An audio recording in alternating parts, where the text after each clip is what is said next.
Hi ಎಲ್ಲರಿಗೂ ನಮಸ್ಕಾರ. Welcome to my channel ವಿಶಿಷ್ಟ ಭೋಜನ. ಇವತ್ತಿನ ನನ್ನ ವಿಡಿಯೋದಲ್ಲಿ ಮೆಂತ್ಯ ಸೊಪ್ಪು ಆಲೂಗೆಡ್ಡೆನ ಬಳಸ್ಕೊಂಡು ತುಂಬಾ ಸುಲಭವಾಗಿ ಅಷ್ಟೇ ರುಚಿಯಾಗಿ ತುಂಬಾ ಆರೋಗ್ಯಕರವಾದಂತ ಒಂದು ಸೈಡ್ ಡಿಶ್ ರೆಸಿಪಿ ಆಲೂಗೆಡ್ಡೆ ಮೆಂತ್ಯ ಸೊಪ್ಪಿನ ಪಲ್ಯ ಯಾವ ರೀತಿ ಮಾಡೋದು ಅಂತ ಇವತ್ತಿನ ನನ್ನ ಈ ವಿಡಿಯೋದಲ್ಲಿ ತೋರಿಸ್ಕೊಡ್ತಾ ಇದ್ದೀನಿ. ರೆಸಿಪಿ ಇಷ್ಟ ಆದ್ರೆ ದಯವಿಟ್ಟು ಒಂದು ಲೈಕ್ ಕೊಡಿ. ಹಾಗೆ ಫಸ್ಟ್ ಟೈಮ್ ಯಾರಾದ್ರೂ ನನ್ನ ವಿಡಿಯೋನ ನೋಡ್ತಾ ಇದ್ರೆ ದಯವಿಟ್ಟು ಸಬ್ಸ್ಕ್ರೈಬ್ ಮಾಡ್ಕೊಳ್ಳಿ. ಹಾಗಾದ್ರೆ ಬನ್ನಿ ಯಾವ ರೀತಿ ಮಾಡೋದು ಅಂತ ನೋಡ್ಕೊಳ್ಳೋಣ. ಮೊದಲಿಗೆ ನಾನಿಲ್ಲಿ ಒಂದು ಪ್ಯಾನ್ಗೆ 2 ಟೇಬಲ್ ಸ್ಪೂನ್ ಆಗೋಷ್ಟು ಎಣ್ಣೆನ ಹಾಕೊಳ್ತಾ ಇದ್ದೀನಿ. ಎಣ್ಣೆ ಸ್ವಲ್ಪ ಬಿಸಿ ಆದಮೇಲೆ ಅದಕ್ಕೆ ಅರ್ಧ ಟೀ ಸ್ಪೂನ್ ಆಗೋಷ್ಟು ಸಾಸಿವೆನ ಹಾಕೊಂಡು ಸಾಸಿವೆ ಚಿಟಪಟ್ ಅಂತ ಸಿಡಿದ ಮೇಲೆ ಇದಕ್ಕೆ ನಾನು 3 ಹಸಿಮೆಣಸಿನಕಾಯಿನ ಈ ರೀತಿ ಉದ್ದುದಕ್ಕೆ ಕಟ್ ಮಾಡಿಕೊಂಡು ಸೇರಿಸ್ಕೊಳ್ತಾ ಇದ್ದೀನಿ. ಜೊತೆಗೆ ನಾನು 1/4 ಟೀ ಸ್ಪೂನ್ ಆಗೋಷ್ಟು ಜೀರಿಗೆ ಹಾಗೆ 2 ಮೀಡಿಯಂ ಸೈಜ್ ಈರುಳ್ಳಿನ ಈ ರೀತಿ ಸಣ್ಣದಾಗಿ ಹೆಚ್ಚಿಟ್ಕೊಂಡು ಅದನ್ನು ಕೂಡ ಸೇರಿಸ್ಕೊಂಡು ಚೆನ್ನಾಗಿ ಫ್ರೈ ಮಾಡ್ಕೊಳ್ತಾ ಇದ್ದೀನಿ. ಈರುಳ್ಳಿ ಸ್ವಲ್ಪ ಕೆಂಪಗಾಗೋವರೆಗೂ ಚೆನ್ನಾಗಿ ಫ್ರೈ ಮಾಡ್ಕೊಳ್ಳಿ. ಇದು ಅರ್ಧ ಭಾಗ ಕೆಂಪಗಾದ್ಮೇಲೆ ಫ್ರೈ ಆದ್ಮೇಲೆ ಇದಕ್ಕೆ ನಾನು 1 ಟೀ ಸ್ಪೂನ್ ಆಗುವಷ್ಟು ಶುಂಠಿ ಬೆಳ್ಳುಳ್ಳಿ ಪೇಸ್ಟನ್ನು ಹಾಕೊಳ್ತಾ ಇದ್ದೀನಿ. ಇವಾಗ ಅದರಲ್ಲಿರುವಂತಹ ಹಸಿ ವಾಸನೆ ಹೋಗೋವರೆಗೂ ಈರುಳ್ಳಿ ಇನ್ನೂ ಸ್ವಲ್ಪ ಚೆನ್ನಾಗಿ ಕೆಂಪಗಾಗೋವರೆಗೂ ಚೆನ್ನಾಗಿ ಫ್ರೈ ಮಾಡ್ಕೊಳ್ಳೋಣ.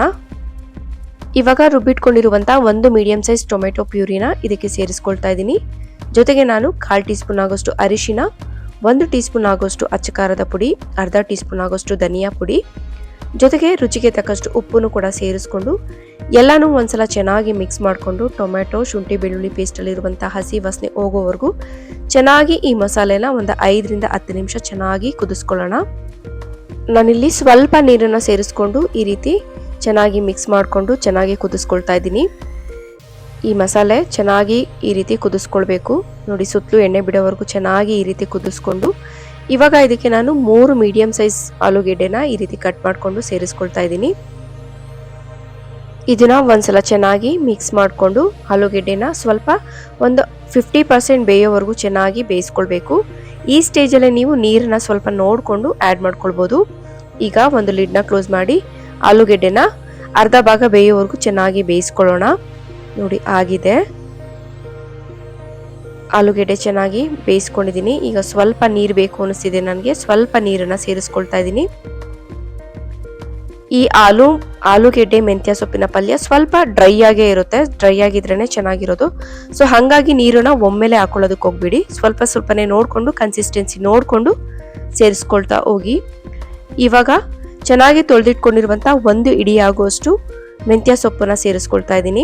ಅದನ್ನ ಒಂದ್ಸಲ ಚೆನ್ನಾಗಿ ಈ ರೀತಿ ಮಿಕ್ಸ್ ಮಾಡಿಕೊಂಡು ಒಂದು ಲಿಡ್ನ ಕ್ಲೋಸ್ ಮಾಡಿ ಇದನ್ನು ಕೂಡ ಮೆಂತ್ಯ ಸೊಪ್ಪು ಆಲೂಗೆಡ್ಡೆ ಚೆನ್ನಾಗಿ ಮಸಾಲೆ ಎಲ್ಲ ಹೊಂದ್ಕೊಳ್ಳೋ ಹಾಗೆ ಚೆನ್ನಾಗಿ ಬೇಯೋವರೆಗೂ ಬೇಯಿಸ್ಕೊಳ್ಳೋಣ. ಈ ಸ್ಟೇಜಲ್ಲಿ ಉಪ್ಪು ಖಾರ ಕಡಿಮೆ ಅನ್ಸಿದ್ರೆ ಸೇರಿಸ್ಕೊಳ್ಬೋದು. ನೋಡಿ, ತುಂಬಾ ಚೆನ್ನಾಗಿದೆ. ಪರಿಮಳನೂ ಕೂಡ ತುಂಬಾನೇ ಚೆನ್ನಾಗಿದೆ. ಮೆಂತ್ಯ ಸೊಪ್ಪು ಆರೋಗ್ಯಕ್ಕೂ ಕೂಡ ತುಂಬಾನೇ ಒಳ್ಳೆಯದು. ಕೊನೆಯಲ್ಲಿ ನಾನು 1/4 ಟೀ ಸ್ಪೂನ್ ಆಗೋಷ್ಟು ಗರಂ ಮಸಾಲ, ಸ್ವಲ್ಪ ಕೊತ್ತಂಬರಿ ಸೊಪ್ಪನ್ನ ಸೇರಿಸ್ಕೊಂಡು ಒಂದ್ಸಲ ಚೆನ್ನಾಗಿ ಮಿಕ್ಸ್ ಮಾಡ್ಕೊಳ್ತಾ ಇದ್ದೀನಿ. ಮಿಕ್ಸ್ ಮಾಡಿಕೊಂಡು ಒಂದು 2 ನಿಮಿಷ ಲಿಡ್ನ ಕ್ಲೋಸ್ ಮಾಡಿ ಬೇಯಿಸ್ಕೊಂಡ್ರೆ ಸಾಕು. ಬಿಸಿ ಬಿಸಿ ಆಲೂಗೆಡ್ಡೆ ಮೆಂತ್ಯ ಸೊಪ್ಪಿನ ಪಲ್ಯ ರೆಡಿ ಆಯಿತು. ತುಂಬಾನೇ ರುಚಿಯಾಗಿರುತ್ತೆ. ಖಂಡಿತ ಈ ರೆಸಿಪಿನ ಒಂದ್ಸಲ ಟ್ರೈ ಮಾಡಿ. ಮೆಂತ್ಯ ಸೊಪ್ಪು ಆರೋಗ್ಯಕ್ಕೂ ಕೂಡ ತುಂಬಾನೇ ಒಳ್ಳೆಯದು. ಐ ಹೋಪ್ ನಿಮ್ಗೆ ಈ ರೆಸಿಪಿ ಇಷ್ಟ ಆಗಿದೆ ಅಂತ ಅನ್ಕೊಳ್ತೀನಿ. ಚಪಾತಿ, ಪೂರಿ, ರೊಟ್ಟಿ ಎಲ್ಲದಕ್ಕೂ ಕೂಡ ಸೂಪರ್ ಕಾಂಬಿನೇಷನ್ ಅಂತಾನೆ ಹೇಳ್ಬೋದು. ರೆಸಿಪಿ ಇಷ್ಟ ಆದರೆ ದಯವಿಟ್ಟು ಲೈಕ್, ಕಮೆಂಟ್, ಶೇರ್ ಮಾಡಿ. ಮತ್ತೆ ಸಿಗೋಣ ಒಂದೊಳ್ಳೆ ರೆಸಿಪಿಯೊಂದಿಗೆ. Thank you.